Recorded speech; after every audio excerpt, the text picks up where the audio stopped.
अस्सलाम वालेकुम फ्रेंड। आज हम बनाने वाले हैं सिर्फ 5 मिनट में सोयाबीन की ऐसी पकौड़ी जो बाजार से भी ज़्यादा क्रिस्पी बनेगी। आप यकीन नहीं करेंगे, इतनी मज़ेदार, इतनी टेस्टी है। आज आज तक आपने तो बहुत सारी पकौड़ियाँ बनाई होगी, खाई होगी, जानते भी होंगे आप कि सोयाबीन की पकौड़ी, कबाब वगैरह बनते हैं। पर आज की अगर ये पकौड़ी की रेसिपी आपने देख ली ना सोया चंक्स की, तो आप बाकी सारी पकौड़ियाँ बनाना और खाना भूल जाएँगे। इतनी मज़ेदार, इतनी टेस्टी और इतनी क्रिस्पी है ना कि इसकी जितनी तारीफ़ की जाए उतनी कम है। बनाने में जितना ये आसान है, खाने में उससे कई गुना ज़्यादा ये टेस्टी है। गाइस, अगर मैं बात करती हूँ अपने घर में कभी कबाब बनाने की, चिकन या फिर मटन की, तो मेरे बच्चे फिर और मेरे हस्बैंड यही बोलते हैं कि चिकन मटन छोड़िए, आप उस सोयाबीन की जो पकौड़ी बनाते हैं ना, आप उसे बना दीजिए। इतना खाने में बेहतरीन है कि लोगों के ऐसे मुँह लग गया है ना, ये रेसिपी कि लोग बार-बार खाना चाहते हैं। और अगर आपके घर में कोई मेहमान आ जाए, उन्हें अगर आप बनाकर ये सोयाबीन की पकौड़ी खिला देना, तो यकीन मानिए वो भी हैरान रह जाएँगे और उनको बिल्कुल नहीं समझ में आएगा कि आपने इसे सोयाबीन से बनाया है। वो बस यही कहेंगे कि ये तो चिकन या फिर मटन के कबाब हैं, इतने मज़ेदार बनते हैं। तो इसके लिए मैं यहाँ पर पाव किलो जो है सोयाबीन ली हूँ। सोयाबीन को मैं यहाँ पर कम से कम आधा घंटे के लिए भिगो दी थी। मैं ठंडे पानी में भिगोई थी, तो आधा घंटे तक मैंने इसे भिगो कर रख दिया है।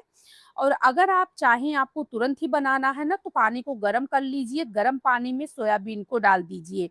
10 मिनट छोड़ दीजिए, उसके बाद में जब सोयाबीन अच्छी तरीके से फूल जाए ना, एकदम बढ़िया से, तो सोयाबीन को 2 से 3 पानी अच्छे से पहले धो लीजिए, क्योंकि इसको जितना आप धोएँगे ना, उतना इसके अंदर से झाग निकल रहा है, जैसे कि आप वीडियो में देख ही पा रहे होंगे। तो बीड इसको क्या करेंगे, पहले अच्छे से मल-मल के बढ़िया से धोएँगे। देख सकते हैं सोयाबीन का कलर मेरे कितना ज़्यादा सफ़ेद, बिल्कुल खिला-खिला सा है।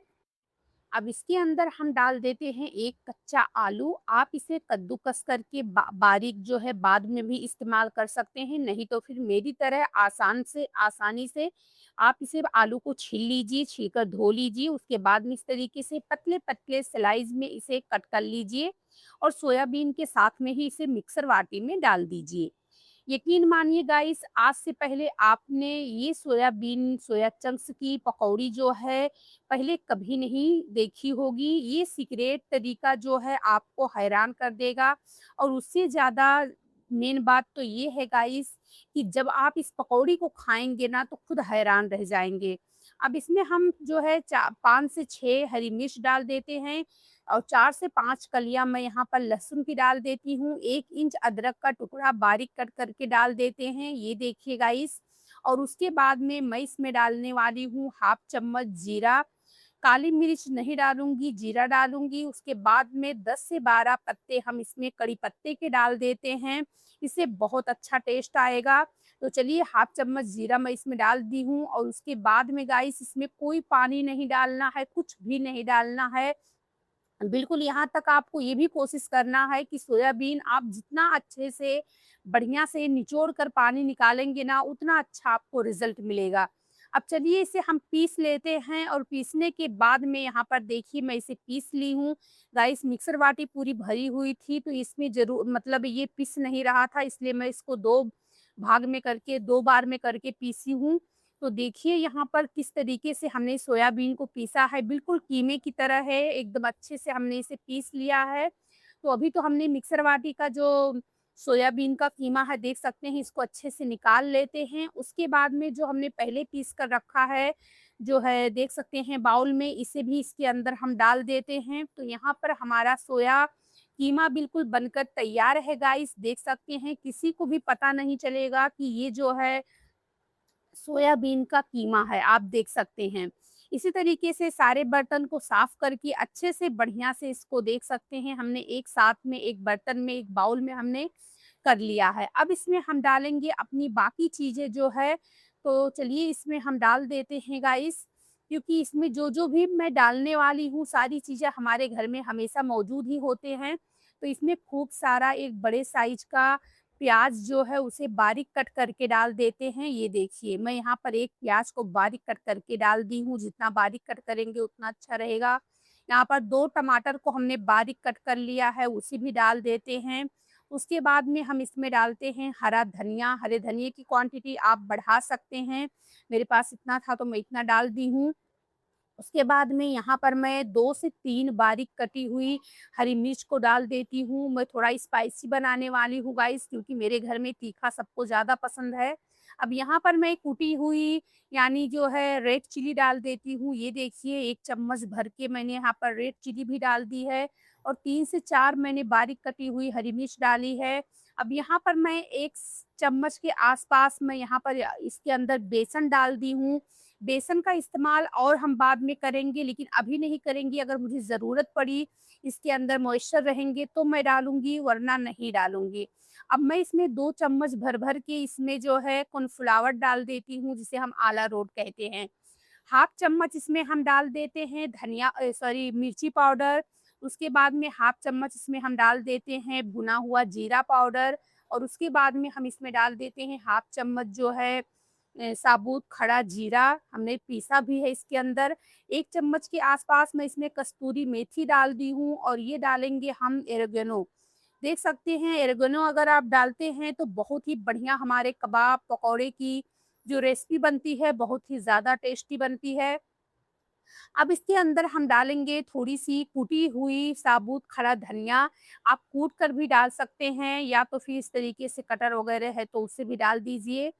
तो यहाँ पर देख सकते हैं सारी चीज़ों को डालने के बाद में अब लास्ट में हम डालेंगे इसमें टेस्ट के मुताबिक नमक। ये देखिए हमने यहाँ पर नमक भी डाल दिया है।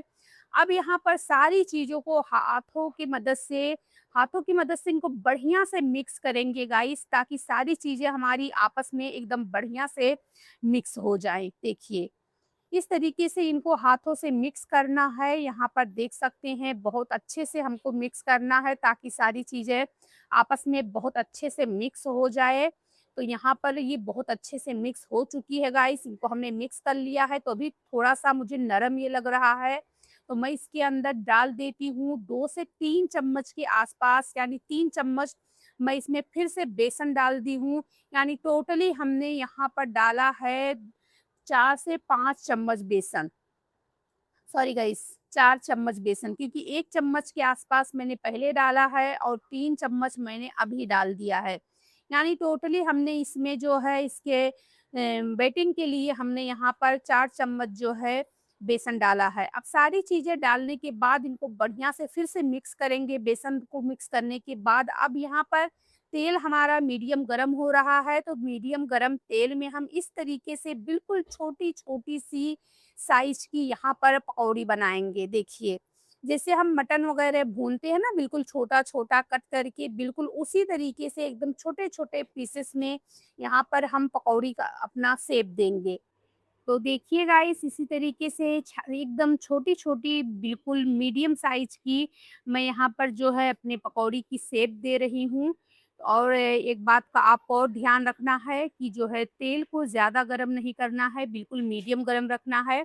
और मीडियम गरम तेल में जब हम अपने पकौड़े को डालेंगे ना, तो ये बहुत प्यारा शेप लेगा और बहुत अच्छे से एकदम अंदर तक एकदम सॉफ्ट जो है ये बनकर तैयार होगा। अगर आप आँच को फ़ास्ट कर देंगे, फ़ास्ट आँच पर अगर आप पकौड़े को बनाते हैं, तो ये ऊपर से तो तुरंत आपको लगेंगे कि बिल्कुल पक गए हैं, लेकिन अंदर से जो इसका टेक्सचर रहेगा ना, वो बिल्कुल डिफरेंट रहेगा, अलग रहेगा। इसलिए कभी भी कोई भी चीज़ आप फ्राई कर रहे हैं ना, तो उसको पहले आप जो है मीडियम आँच पर करें, उसके बाद में आँच को आप जो है फ़ास्ट करें। जब वो आधे से ज़्यादा पक जाए ना, तो उसको क्रिस्पी बनाने के लिए, उसके ऊपर कलर देने के लिए आपको फिर बाद में फ़ास्ट करना है। तो आप देख सकते हैं कि हम इसे पलटी कर दिए हैं एक तरफ से, अब ये दूसरी तरफ सेक रहे हैं और इसी तरीके से इनको उलट-पलट कर एकदम क्रिस्पी करारा फ्राई करेंगे। तो देखिए गाइस, यहाँ पर ये कितनी बढ़िया से, कितनी खूबसूरती से ये फ्राई हो रहे हैं। यकीन मानिए इतनी मज़ेदार, इतनी डिफरेंट रेसिपी है कि अगर आप जो है चिकन, मटन के भी कबाब खाते होंगे ना, तो वो भी आप भूल जाएँगे। इतना ज़्यादा मज़ेदार और टेस्टी ये सोया चंक्स के कबाब हमारे बनकर तैयार होते हैं। कलर देख सकते हैं कितना प्यारा आया है, कितना खूबसूरत है और ये इतनी क्रिस्पी तैयार हुई है कि मैं आपको क्या ही बताऊँ। तो चलिए इसे फटाफट निकाल लेते हैं, क्योंकि ये बहुत अच्छे से फ्राई हो चुके हैं। ये देखिए कितना खूबसूरत कलर भी है। तो इसे फ्राई करते हैं और उसके बाद में जो बाकी की हमारी रेसिपी है ना, उसे भी फटाफट चलिए फ्राई कर लेते हैं। एक बार का आप और भी देख लीजिए कि कितनी बढ़िया से ये रेसिपी फ्राई हुई है और आपको कैसे इसको फ्राई करना है, बिल्कुल मीडियम आँच पर। जब हम पहली बार बना लेते हैं ना, उसके बाद जब दूसरी बार हम इसको बनाना होता है ना, तो थोड़ा-सा आँच ये मतलब हमको निकालते समय ही थोड़ा-सा आँच हमें स्लो रख देना है कर देना है, ताकि जो है हमारा तेल जो है वो मीडियम हो जाए। अब मीडियम तेल में ही हम अपने रेसिपी को फिर से डालेंगे, तो देखिए जब मैंने स्टार्टिंग में डाली ना, तो ये जो है डालते ही तुरंत लाल हो गए। इसलिए मैं पहले उसको पलटी कर दी हूँ और पलटी करने के बाद में फिर मैंने बाकी की जो रेसिपी है उसको मैं डाली हूँ। क्योंकि अगर मैं उसी टाइम पर पूरी रेसिपियाँ डाल देती, तो ये जो है जो पहले हमने स्टार्टिंग में डाला है ना, ये जल जाते। इसलिए पहले हम उसे को पलटी कर दिए हैं, उसके बाद में जो है जब हमारा तेल थोड़ा-सा ठंडा हो गया है ना, तब बाकी का हम डाले हैं। जैसे कि हमने आपसे पहले ही बताया कि जब हम एक बार का बनाकर निकाल लेते हैं ना, फ्राई करके कोई भी रेसिपी हो ना, तो तेल हमारा वहाँ पर जब निकालते हैं तो वो पहले से गरम होता है। इसलिए जब भी आप डालें तो पहले आँच को धीमी कर दें, धीमी आँच के बाद ही तब आप जो है बाकी की रेसिपी उसके अंदर डालें। अब हम जब उसको पलटी कर दिए थे तो देख सकते हैं कि अब जो है बिल्कुल सारी मतलब रेसिपियाँ एकदम परफेक्ट है, कोई भी हमारी रेसिपी जली नहीं है। देख सकते हैं, जितना मीडियम आँच पर आप इसे फ्राई करेंगे उतना ज़्यादा बेहतरीन बनेगा, उतना ज़्यादा क्रिस्पी बनेगा, अंदर से बिल्कुल सॉफ्ट बनेगा। तो यहाँ पर हमारी रेसिपी बिल्कुल बनकर तैयार है, तो चलिए अब इसे गार्निश करते हैं और आप देखिए इसका फाइनल लुक कैसा दिख रहा है। तो गाइस अगर रेसिपी हमारी अच्छी लगी है तो इसे अपने दोस्तों में, रिश्तेदारों में, व्हाट्सएप ग्रुप पर रेसिपी को शेयर करें। चैनल पर हमारे नए आए हैं तो चैनल को सब्सक्राइब ज़रूर कर लें, ताकि आने वाली वीडियो की नोटिफ़िकेशन सबसे पहले आप लोगों तक पहुँच जाए और आप लोग डेली इस तरीके से बिल्कुल न्यू और आसान रेसिपी को देख पाएँ। क्या आपने आज से पहले सोया चंक्स की पकौड़ी इस तरीके से बनाई है, कबाब बनाई है? कमेंट बॉक्स में कमेंट करके ज़रूर बताएँ, क्योंकि आपके प्यारे-प्यारे कमेंट पढ़ने हमें बहुत अच्छे लगते हैं। अब आप इसे अपने मन पसंदीदा किसी भी ग्रीन चटनी के साथ में भी सर्व कर सकते हैं, नहीं तो फिर रूखा ही खाएँ, क्योंकि ये वैसे ही बहुत ही ज़्यादा टेस्टी हैं, चटपटे हैं। तो देख सकते हैं कितनी खूबसूरत, कितनी बेहतरीन हमारी पकौड़ी बनकर तैयार हुई है। चलिए फिर मिलेंगे नए वीडियो में। अस्सलाम वालेकुम।